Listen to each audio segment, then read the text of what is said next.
Hyderabad paper చూసాం. నేడు phone నిత్యావసర వస్తువుగా మారింది. శరీరంలో పార్ట్ లేకున్నా బతకగలమేమో, కొద్దిసేపు ఫోన్ లేకపోతే అయోమయ స్థితి. స్మార్ట్ ఫోన్ చేతికి వచ్చాక బుద్ధస్తమానం దాంతోనే గడిపేస్తున్నారు. ఫోన్ రెండు వైపులా పదునున్న కత్తి. లాభాలెన్నో, నష్టాలు అన్నే. ఫోన్లో తల దూర్చితే మన చుట్టూ ఏం జరుగుతుందో తెలియడం లేదు. మన వాళ్లకు దూరం అయిపోతున్నారు. ఫోనే ప్రపంచం అయ్యింది. సమయాన్ని, బంధాన్ని కోల్పోతే తెచ్చుకోలేము. దేన్నైనా కొనగలం, ఒక సమయాన్ని తప్ప. అందుకే ఫోన్లో కాలం వృధా చేయడము తగ్గించుకోవడము, బంధాన్ని పెంచుకోవడం నిర్ణయం మీదే. అంటే ఫోను మనకి ఎంతవరకు అవసరమో అంతవరకే వాడాలి తప్ప పనికిరానివి పిచ్చి పిచ్చి అన్నీ, ఆ రీల్స్ అని, పనికిరాని ఫేస్బుక్, ఇవన్నీ చాలామంది కూడా వాడుతున్నారు. దాని గురించి మంచిగా రాసింది, కానీ ఇక్కడ వదిలేయటంలో ఎక్కువ మంది ఉన్నారు.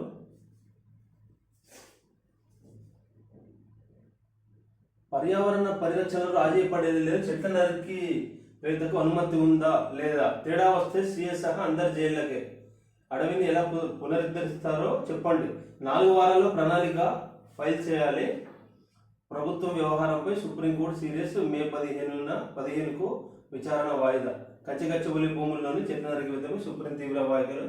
చెట్ల నరికివేత సమర్థించుకోవద్దు సార్. రోజు వీళ్ళు ఇంకా మాయమాట చెప్తున్నారు. కాంగ్రెస్ కొంతమంది పెద్దలు ఎట్టి పరిస్థితుల్లో భూమి వద్దామనేటట్టు, వీలైతే ఆ ఎస్సీయూ క్యాంపస్లో కూడా లేపేసే ప్లాన్లో ఉన్నారు.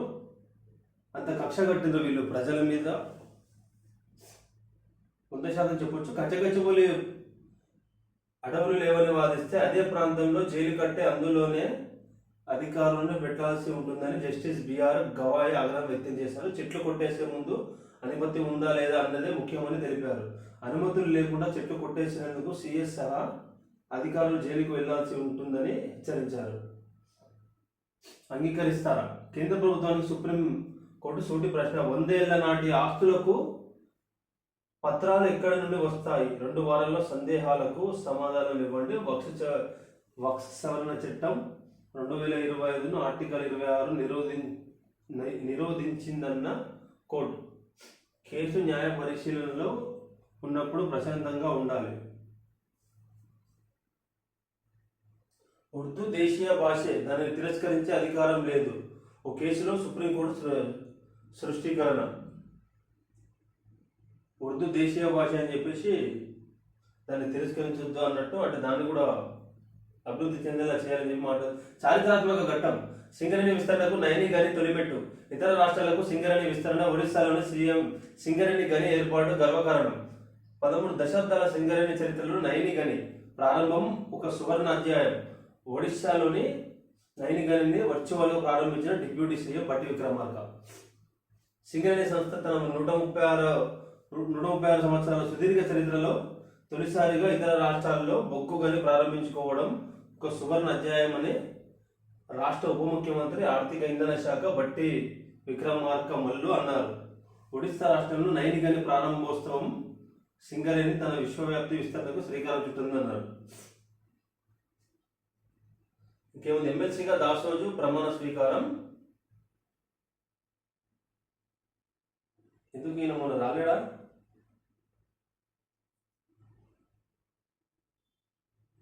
హిందూ బోర్డులో ముస్లింలను చేర్చుకుంటారా?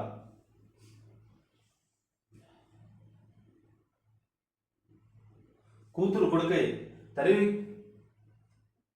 కొడుకై తలకొరివి పెట్టి తండ్రి రుణం తీర్చుకున్న కుమార్తె. ఆస్తి ఇస్తేనే తలకొరివి పెడతానన్న కుమారుడు.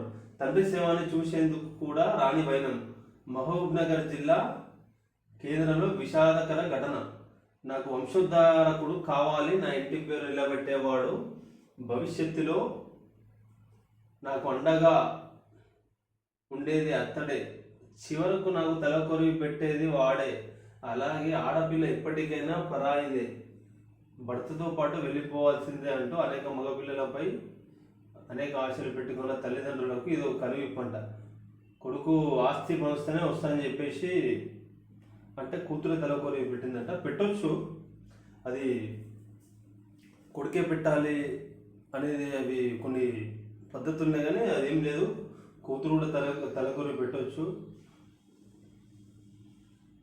కొన్ని పురాణాల్లో కూడా ఉన్నాయి మనకి. ఇండియా జస్టిస్ రిపోర్ట్లో తెలంగాణ నంబర్ 1. పాఠశాల వంటగదిలో విష ప్రయోగం. 30 మంది విద్యార్థులకు తప్పిన ముప్పు, నిందితుడిని అరెస్ట్ చేసినట్లు ఎస్పీ వెల్లడి. దేశాన్ని లూటీ చేసిన నెహ్రూ కుటుంబం కాంగ్రెస్ హయాంలోనే హెరల్డ్ కేసు. కేంద్ర మంత్రి కిషన్ రెడ్డి మండిపాటు. నెహ్రూ కుటుంబం దేశాన్ని లూటీ చేసిందని, అంతేకాని దేశానికి ఆ కుటుంబం ఏం చేయలేదని కేంద్ర మంత్రి కిషన్ రెడ్డి మండిపడ్డారు.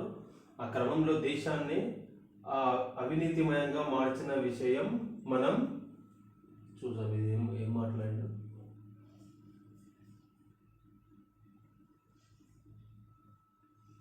మాటలు మస్తు చెప్తారు రాజకీయ నాయకులు, కానీ వీళ్ళు పాటించరు. వీళ్ళ వారికి వచ్చేవారికి పాటించరు వీళ్ళు. దేశాన్ని లూటీ చేసిన నెహ్రూ కుటుంబం చూస్తున్నాం అన్నారని చెప్పేసి ఫస్ట్ పేజ్ తర్వాత వార్త. కాంగ్రెస్ పార్టీ అధికారంలో ఉన్నప్పుడే నేషనల్ హెరాల్డ్ కేసు వచ్చిందని గుర్తు చేశారు కిషన్ రెడ్డి అంట. కాంగ్రెస్ పార్టీతో పాటు ఆ పార్టీ అగ్రనేతలు సోనియా గాంధీ, రాహుల్ గాంధీ పై మంత్రి జి కిషన్ రెడ్డి మరోసారి నిప్పులు చెరిగారు. ప్రజలకు పనికొచ్చే వార్త ఉంటుంది. భూభారతి నిర్వహణలో రెవెన్యూ శాఖ కీలకము. భూభారతి చట్టంపై మండలాల్లో అవగాహన సదస్సులు, రైతుల నుంచి సలహాలు, సూచనలు స్వీకరిస్తాం. తెలంగాణ వ్యవసాయ రైతు సంక్షేమ కమిషన్ చైర్మన్ కోదండరెడ్డి అంట.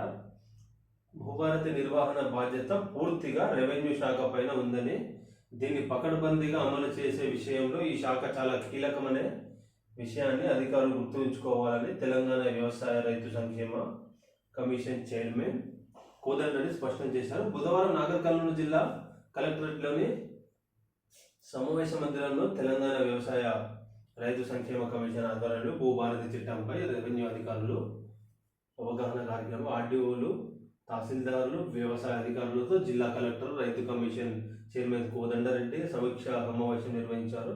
ఈ సందర్భంగా భూభారతి చట్టంపై రెవెన్యూ అధికారులందరూ అవగాహన కలిగి ఉండాలని, అవగాహన సదస్సులను పక్కాగా నిర్వహించాలని జిల్లా కలెక్టర్ భదావత్ సంతోష్, వ్యవసాయ రైతు సంక్షేమ కమిషన్ కోదండరెడ్డి అధికారులకు సూచించారు. కోదండరెడ్డి మాట్లాడుతూ 13 నెలల పాటు 18 రాష్ట్రాల చట్టాలను పరిశీలించి రూపొందించిన పటిష్ట భూభారతి చట్టమని వివరించారు. రైతులకు చెందిన భూములు రికార్డులో ఎలాంటి ఇబ్బందులు లేకుండా చూసేలా రూపొందించిన చట్టమని, రెవెన్యూ ఉద్యోగులు, రైతులకి చట్టం గురించి పూర్తి అవగాహన. భూభారతి కొత్తగా తెచ్చింది కదా, దాని గురించి మాట్లాడుతున్నారు. కానీ ఇది ముందు దీని పనితీరు చూడొచ్చు.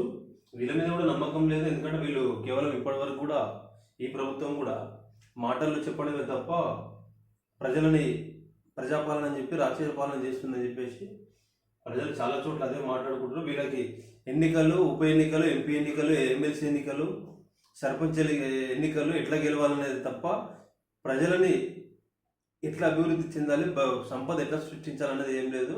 ఉన్న భూమిని అమ్ముకోవడం తప్ప ఈ ప్రభుత్వం కూడా చేసేది ఏం లేదని 100% స్పష్టంగా చెప్పొచ్చు. ఉచిత బస్సు పేరుతో తులం బంగారాన్ని సృష్టి చేసిన కాంగ్రెస్ 8 మంది బీజేపీ ఎంపీలను గెలిపిస్తే కేంద్రం ఇచ్చింది గుండుస్తుందని జగిత్యాల బీఆర్ఎస్ రజోత్సవ సన్నాహ సమావేశంలో ఎమ్మెల్సీ కవిత అన్నారు. కాంగ్రెస్ వాళ్ళకు బెదిరింపులు, మోసం చేయడం కొత్త కాదని ఉచిత బస్సు ఇచ్చామని చెబుతూ కాంగ్రెస్ ప్రభుత్వం తులం బంగారాన్ని సృష్టి చేసిందని ధ్వజమెత్తారు.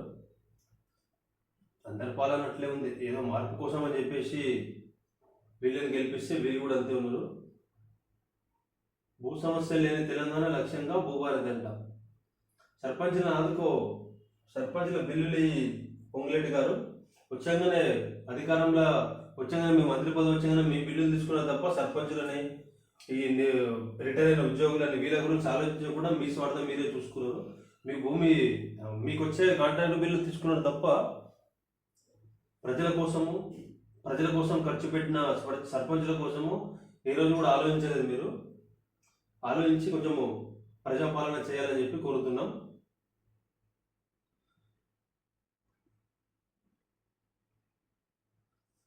వాడు పాఠశాల వంటగదిలో విషప్రయోగం చేసినది వార్త ఇది. ఆదిలాబాద్ జిల్లా దారుణం జరిగింది. ఇచ్చోడ మండల ధర్మపురిలోని ప్రభుత్వ ప్రాథమిక పాఠశాల విషప్రయోగం జరిగింది. విద్యార్థులు తాగే నీటి ట్యాంకర్లో దుండంగులు పురుగుల మందు కలిపారు. మధ్యాహ్న భోజన సామాగ్రిపై కూడా పురుగుల మందు చల్లారు. బుధవారం వెలుగులోకి వచ్చిన ఈ ఘటనకు సంబంధించి పూర్తి వివరాలు ఇలా ఉన్నాయి. పాఠశాలకు వరుసగా 3 రోజులు సెలవులు ఉండడంతో పాఠశాలలోని వంటగదికి సిబ్బంది తాళాలు వేసుకొని వెళ్లారు. సెలవుల అనంతరం పాఠశాలకు వచ్చిన సిబ్బంది వంట చేసేందుకు పాత్రలు కడిగేందుకు సమయంలో దుర్వాసన నురగలు వచ్చాయి. దీంతో అప్రమత్తమైన పాఠశాల హెడ్ మాస్టర్ సిబ్బంది చుట్టుప్రక్కల చూడగా పురుగుల మందు డబ్బా కనిపించింది. అలాగే తాగు నీటి ట్యాంక్లో పురుగుల మందు కలిపినట్లుగా సిబ్బంది గుర్తించారు. దీంతో అప్రమత్తమైన పాఠశాల సిబ్బంది విద్యార్థులను తాగునీటి కుళాయిల వైపు వెళ్లకుండా చూశారు. మధ్యాహ్న భోజనం వండలేదు. ఈ ఘటనపై ఉపాధ్యాయులు అంటే ఇంకా ఈ నల్ల నీళ్ళ బోర్ నీళ్ళే తాపుతున్నా విద్యార్థులకి. మినరల్ వాటర్ పెట్టొచ్చు కదా. తిరిగే నాయకులు ఎమ్మెల్యేలు ఒట్టుగా బీరు బిర్యానీకి వాళ్ళకి ఖర్చు పెడతారు. పాఠశాలలో మినరల్ వాటర్ బాటిల్ వేయచ్చు కదా. వంట కూడా అదే వాడచ్చు. నల్ల నీళ్ళు తాగుతున్నారా ఇంకా కూడా ప్రజలు, విద్యార్థులు? ఇటువంటి పట్టించుకోవాలి. ఏదేదో ఒకటి మాటలు చెప్పి భారీగా డ్రగ్స్ పట్టివేత.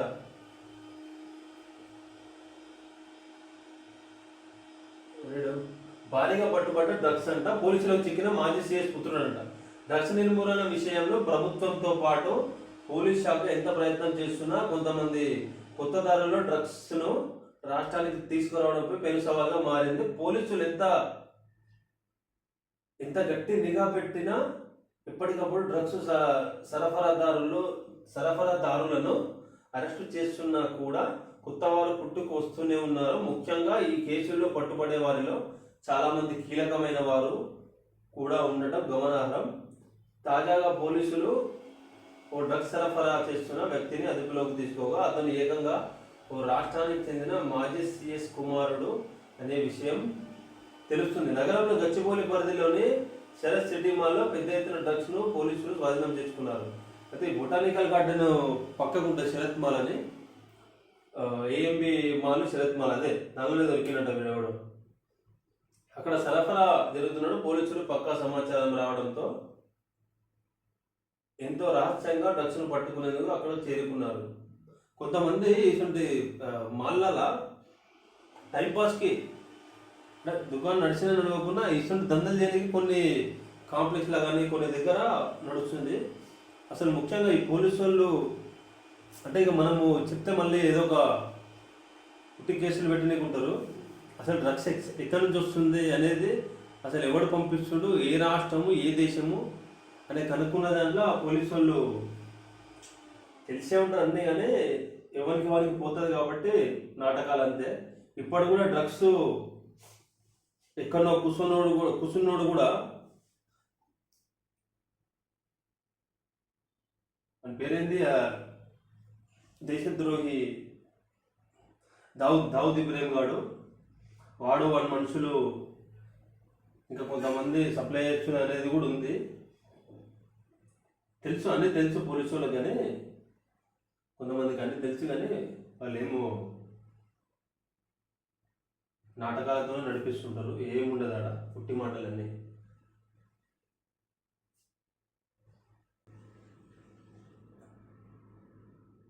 అకాల వర్షంతో ఉమ్మడి వరంగల్ విలవిల. విద్యుత్ తీగలు తెగిపడి మహిళ మృతి. నర్సంపేట ఎనుగర్తి ఉమ్మడి వరంగల్ జిల్లా పలు ప్రాంతాల్లో మంగళవారం అర్ధరాత్రి కురిసిన భారీ వర్షం ఈదురుగాలులకు ధాన్యం, మొక్కజొన్న, మామిడి పంటలకు తీవ్ర నష్టం వాటిల్లింది. విద్యుత్ తీగలు తెగిపడి వృద్ధురాలు మృతి చెందింది. హనుమకొండ జిల్లా పరకాల, ఆత్మకూరు, సాయంపేట మండలాల్లో పూతకు వచ్చిన వరి పంటకు నష్టం వాటిల్లింది. వరంగల్ జిల్లా నర్సంపేట, చెన్నారావుపేట, ములుగు జిల్లా గోవిందరావుపేట, మంగపేట, వెంకటాపురం, భూపాలపల్లి జిల్లా పలు మండలాల్లో కళ్ళల్లోని ధాన్యం తడిసింది. మహబూబాబాద్ జిల్లా ఎనుగర్తి మండల కేంద్రంలో ఈదురుగాలు కూడిన వర్షానికి నాగేళ్ల ఉప్పలమ్మ 65 సంవత్సరాలు ఇంటి ముందు ఉన్న విద్యుత్ స్తంభం తీగలు తెగి ఆమె ఇంటి ఆవరణలో పడ్డాయి. బుధవారం తెల్లవారుజామున బయటకు వచ్చే క్రమంలో తీగలు కాలుకు తగలడంతో విద్యుద్ఘాతంలో అక్కడికనే మృతి చెందారు. ఇది పెద్ద ఆమె 65 సంవత్సరాలంట. ఇటువంటి తప్పులు, ఇటువంటి చావులు, ఇది అంటే ప్రతిదీ ప్రభుత్వాన్ని నిందిస్తారా అనేది పక్కకు పెడితే ఇటువంటి సమస్యలు, ఇటువంటి చావులు ఈ ప్రభుత్వం వల్లనే వస్తాయి. ఎందుకు వస్తాయి అంటే ఇప్పుడు వాతావరణ శాఖ కానీ ఒక హెచ్చరికలు వాళ్ళు జారీ చేసినప్పుడు, వర్షం పడుతుందన్నప్పుడు కొన్ని ప్రాంతాల్లో వైర్లు కిందికి ఉంటాయి, కొన్ని ప్రాంతాలలో కొద్దిగా వర్షం పడితేనే వాటర్ వచ్చేస్తాయి, కొన్ని ప్రాంతాల్లో చెట్లు ఎక్కువ ఉంటే తెగిపోతాయి. ఇవన్నీ ముందు జాగ్రత్త చర్యలు ఉండాలి ప్రభుత్వానికి, ఏ ప్రభుత్వమైనా. కానీ అవి లేకనే ఇటువంటి మరణాలు, ఇటువంటి చావులు, అంటే ఇటువంటి చావుల కారణము ప్రభుత్వాలు, కిందున్న అధికారులే, అన్నదాతల కన్నీటి రాశులు. కొనుగోలు కేంద్రాలు ఆరబోసే ఓపిక లేక, ఇక్కడ కేంద్రాల్లో విధించే కొర్రీలు ఆరబోసేందుకు ఖర్చులు భరించలేక పొలం నుంచి నేరుగా మిల్లర్లు నిర్ణయించిన ధరలకి అప్పగించి వెళుతున్న పరిస్థితులు ఉన్నాయి. కొనుగోలు కేంద్రంలో ప్యాడీ క్లీనర్లు పరిమిత సంఖ్యలో ఉండడం వల్ల ఎక్కువ సంఖ్యలో ధాన్యం తెచ్చిన రైతులు ఎదురు చూపులు చూడాల్సి వస్తుంది.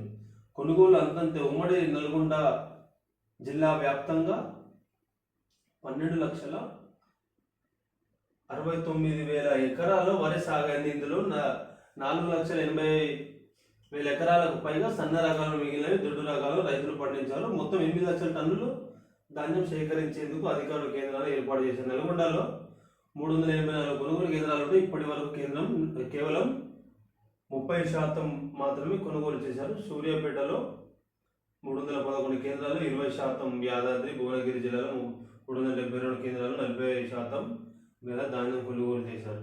ఇక్కడ పెట్టిన వ్యవసాయ శాఖ మంత్రి వస్తాడుగా మాటలు చెప్పి వెళ్ళిపోతాడు. ఎక్కడ వెళ్ళు పోవాలి కదా, ఎక్కడ సమస్య ఉంటే అక్కడ పోవాలి కదా, ఎక్కడ రైతులు ఇబ్బంది పడుతున్నారు అక్కడ పోవాలి కదా. మాటలు చెప్పి ప్రెస్ మీట్లు పెట్టడం, వాడిని వీళ్ళని ప్రతిపక్షం తిట్టడం తప్ప దేనికి పనికిరాదు. ఖర్చులు మోపాడు. 15 రోజుల క్రితం పుల్లయ్య బంజారా గ్రామ ఐకేపీ కేంద్రానికి మొత్తం 100 బస్తాల ధాన్యం తీసుకువస్తే పట్టాలు లేక 5 బస్తాల ధాన్యం కాలువలో కొట్టుకుపోయింది. 10 రోజుల నుంచి ధాన్యం ఇక్కడ ఆరబోస్తున్నాం. 3 రోజుల్లోనే 2 సార్లు ఈదురుగాలతో కూడిన వర్షం పడడంతో ధాన్యం తడిసి ముద్దయింది. ధాన్యం తురుపార పట్టేందుకు, ఆరబెట్టేందుకు కూలీలకు 6,000 ఖర్చు అయిందండి. కృష్ణావేలి, కల్లూరు మండలం, ఖమ్మం. ఉప ముఖ్యమంత్రి గారు బట్టి విక్రమార్క గారు,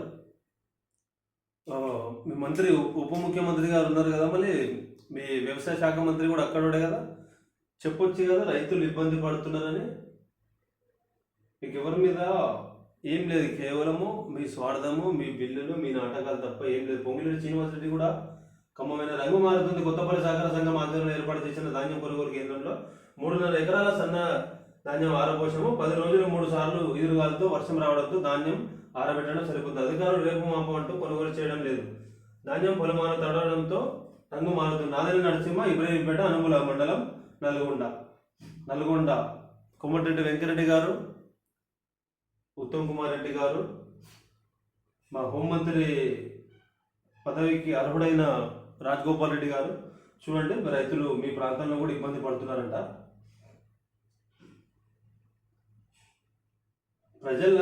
ప్రజల స్థానం సంపాదించుకోండి, డబ్బులు కాదు.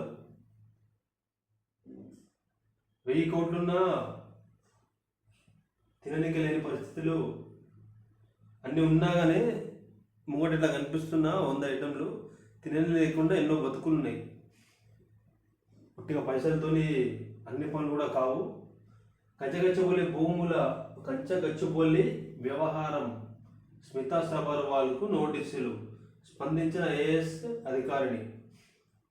అధికారిని పర్యాటక యువజన అభివృద్ధి శాఖ ముఖ్య కార్యదర్శి స్మితా సబర్వాల్కు గచ్చిబౌలి పోలీసులు నోటీసులు జారీ చేశారు. కంచగచ్చిబౌలి భూముల వ్యవహారంలో ఏఐ ద్వారా సృష్టించిన ఫోటోను ఎక్స్లో రీపోస్ట్ చేసినందుకు వివరణ ఇవ్వాలని ఈ నెల 12న నోటీసులు ఇచ్చారు. కంచగచ్చిబౌలి భూముల విషయంలో మార్చి 31న హాయ్ హైదరాబాద్ పేరుతో ఉన్న ఎక్స్ హ్యాండిల్లో గిబ్లీ స్టైల్లోను ప్రొక్లైన్లను ముందు నెమళ్ళు జింకలు ఏ ఫోటోకు అంటే చాలామంది పెట్టారు. మంత్రులు, కొంతమంది కేంద్ర మంత్రులు పెట్టారు, అదే ప్రతిపక్షములు పెట్టారు, వేరే వేరే సినిమా యాక్టర్లు పెట్టారు. ఎందుకంటే ఏ ఫోటోతో ఉన్నా ఏది ఉన్నా అక్కడైతే జీవరాశులు ఉన్నాయి. అది ఒకవేళ సృష్టించినా కానీ ఆ రకంగా ఎగిరిపోతున్నాయని పెట్టిండొచ్చు. దాన్ని మరి ప్రభుత్వం కూడా దీన్నే పట్టుకొని ఏంటంటే మాదేం తప్పులే అని చెప్పి చెప్పుకొని, ఆమె మంచి ఆఫీసర్ ఏం కాదు స్మితా సబర్వాల్, కానీ ఆమె ఏం మాట్లాడుతుందో ఏం చేస్తుందో ఆమె అహంకారం ఎక్కువనే. కానీ ఆ ఇద్దరే కంచెగచ్చిబౌలి భూముల వివాదానికి కారణం. రాత్రికి రాత్రే బుల్డోజర్లు పంపిన ఇద్దరు నాన్ ఐఏఎస్ ఆఫీసర్లు సీఎం వద్ద మార్కులు కొట్టేయాలనే తాపత్రయంతో వెనక ముందు ఆలోచించకుండా నిర్ణయాలు సమస్యను అంచనా వేయడంలో ఫెయిల్, ఫలితంగా ప్రభుత్వానికి చెడ్డ పేరు. అవన్నీ ఏముండదు, కానీ పైన వాళ్ళు చెప్పినట్టే వాళ్ళు వింటారు. బలి చేసేది అధికారులనే 100% చెప్పొచ్చు. ఎందుకంటే పైనోడు ఎవడైతే ఉంటాడో అంటే ఎవడనుండనాడు వాళ్ళు చెప్పినట్టే వీళ్ళు వింటారు తప్ప ఏముండదు. ఇవన్నీ దొంగ నాటకాలు, దొంగ వాడతారు. ఇది కంచెగచ్చిబౌలి భూ వివాదానికి ఇద్దరు నాన్ ఐఏఎస్ ఆఫీసర్లు కూడా దూకుడే కారణమని విమర్శలు వస్తున్నాయి. వాళ్ళు చదువుకున్నారు, ఐఏఎస్ ఆఫీసర్లు చదువుకున్నారు. స్టూడెంట్స్ క్యాంపస్లకు పోతున్నామంటే, మనము ఒక పని చేస్తున్నామంటే వాళ్ళు వెనకాల ముందు ఆలోచిస్తారు. ఇట్లా ఏదో ప్రతిపక్షం కూడా ఇంకోటి చెప్పినట్టు వాళ్ళు చేయరు. ఇది పూర్తిగా తప్పు వాడతా. నేనైతే తప్పు పడతానని చెప్పేసి. ఎందుకంటే వీళ్ళు సీఎం కింద ఉన్న సిఎస్ మంత్రులు చెప్పినట్టే వాళ్ళు చేస్తారు. కారణం విమర్శలు వినిపిస్తున్నాయి. సీఎం వద్ద మార్కులు కొట్టాలని తాపత్రయంతో సదరు అధికారులు రాత్రికి రాత్రి బుల్డోజర్లను పంపి నానా హంగామా సృష్టించారని ఆరోపణలు ఉన్నాయి. దీంతో అది జాతీయ స్థాయిలో వివాదంగా మారింది.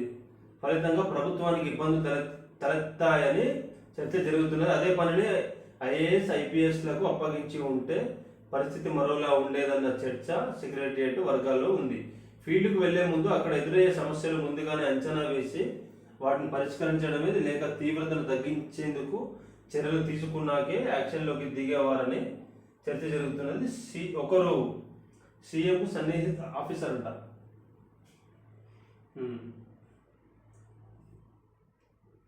ఒకరు సీఎం సన్నిహిత ఆఫీసర్ అధికారి, మరొకరు టీజీఐఐసిలో కీలక అధికారి. ఈ ఇద్దరు ఆఫీసర్ల అనాలోచిత నిర్ణయం వల్ల జాతీయ స్థాయిలో ప్రభుత్వం పరువు మంటగలిసిందనే విమర్శలు ఉన్నాయి. 100% మంటగలిసిందే.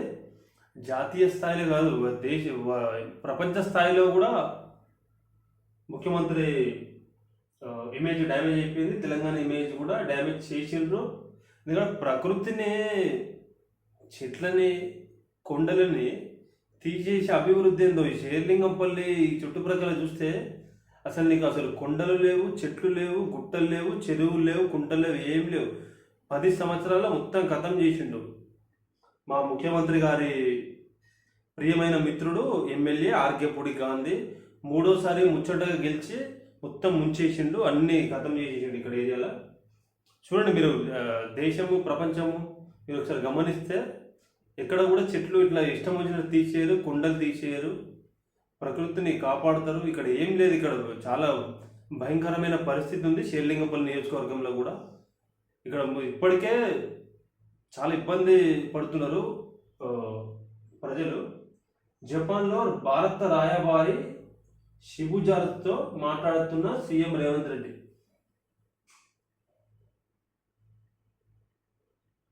సుప్రీం వ్యాఖ్యలు ప్రభుత్వానికి చెంపపెట్టంట. ఇప్పటికి మస్తు సార్లు చెంపపెట్టు అయింది హరీష్ రావు గారు ఈ ప్రభుత్వానికి కూడా. కానీ ఏం లేదు, ఎంత కొట్టినా ఎంత ఉంచినా తుడుచుకొని వెళ్ళిపోతున్నారు వాళ్ళు. విధ్వంసమే ధ్యేయంగా రేవంత్ పాలన. నాడు హైడ్రా పేరుతో అరాచకం, నేడు బుల్డోజర్ల పేరుతో పర్యావరణ హననం. సిద్దిపేట ఎమ్మెల్యే హరీష్ రావు గచ్చిబౌలి భూముల్లో సెలవు దినాల్లో పర్యావరణ విధ్వంసానికి పాల్పడడంపై సుప్రీంకోర్టు చేసిన వ్యాఖ్యలు కాంగ్రెస్ ప్రభుత్వానికి చెంపపెట్టని సిద్దిపేట ఎమ్మెల్యే హరీష్ రావు పేర్కొన్నారు. విధ్వంసం చేసిన 100 ఎకరాలను ఎలా పునరుద్ధరిస్తారో చెప్పాలని న్యాయస్థానం నిలదీయడంతో ఆహ్వానించదగ్గ పరిణామం తెలిపారు. ఇప్పుడు ఏది చెప్పినా, న్యాయస్థానం చెప్పినా, ప్రతిపక్షం చెప్పినా, ఇంకెవరు చెప్పినా 3 రోజులలో తీసేసిన చెట్లు 30 సంవత్సరాలు టైం పడుతుంది. ఎందుకంటే అది అంత పెద్ద పెద్ద చెట్లు ఉన్నాయి. 30 సంవత్సరాలలో కూడా ఇప్పుడున్న పరిస్థితుల్లో సాధ్యం కాదు కూడా. అది కాంట్రవర్సీకి కేర్ ఆఫ్ స్మితా సబర్వాల్ అంట. ఈమె వార్త చదవడం కూడా వేస్ట్. ఎందుకంటే ఈమె ప్రజలకి ఏమాత్రం విలువేయని ఆఫీసర్. ఈమె గురించి మాట్లాడడం, ఈమె వార్త చదవడం కూడా వేస్టే. గొర్రెల పథకం స్కామ్ పై ఈడీ విచారణ.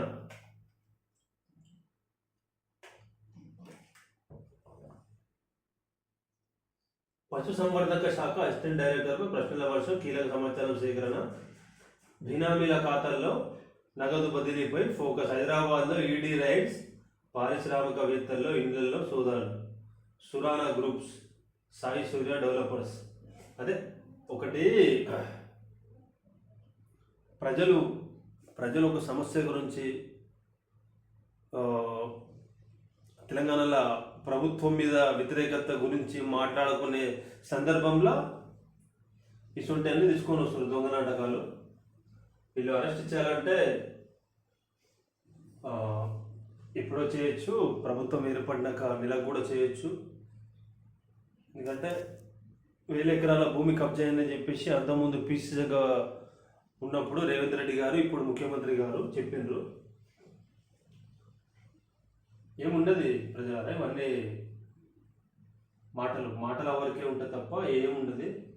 చూసుకున్నాం ఇలా చాలాసార్లు కాదు, చాలా నెలలే అయిపోయింది.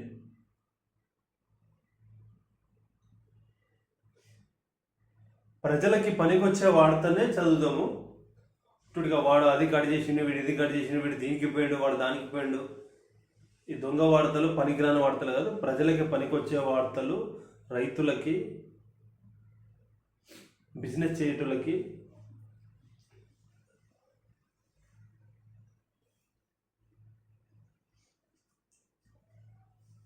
ప్రభుత్వ పథకాలు, దీని గురించి మాట్లాడదాం. పనికిరాని చెత్త కుప్ప వార్తలన్నీ అది ఏ పేపర్ అని ఉండని చదువుతాము. ప్రజలకు పనికొచ్చే వార్తనే కేవలం.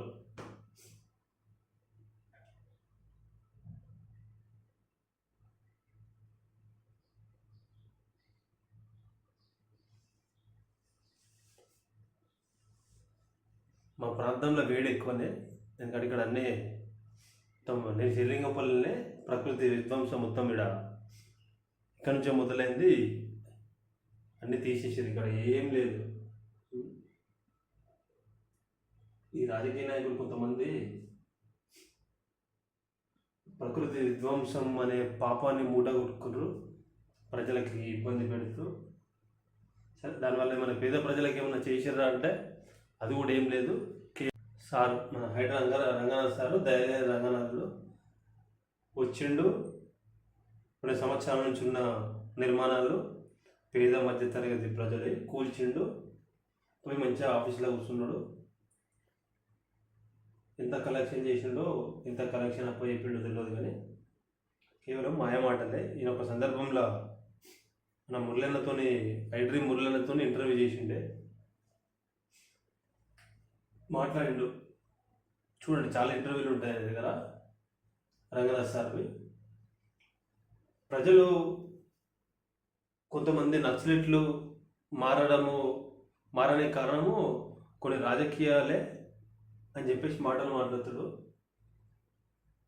ఈయన చేసిన పనికి కూడా ఎంతమంది తయారు కావాలో ఈయననే చెప్పాలి. మళ్ళీ కూడా ఐడ్రీమ్ మురళితోనే మళ్ళీ ఒకసారి చెప్పాలి కూడా ఈయన. ఎందుకంటే ఎంతోమంది పేద మధ్య తరగతి ప్రజల కూలగొట్టిన ఇండ్లవి వాళ్ళ శాపాలు, పాపాలై ఒకరోజు తిరిగి వచ్చే అవకాశం 100% ఉందని చెప్పి స్పష్టంగా చెప్పొచ్చు మనం.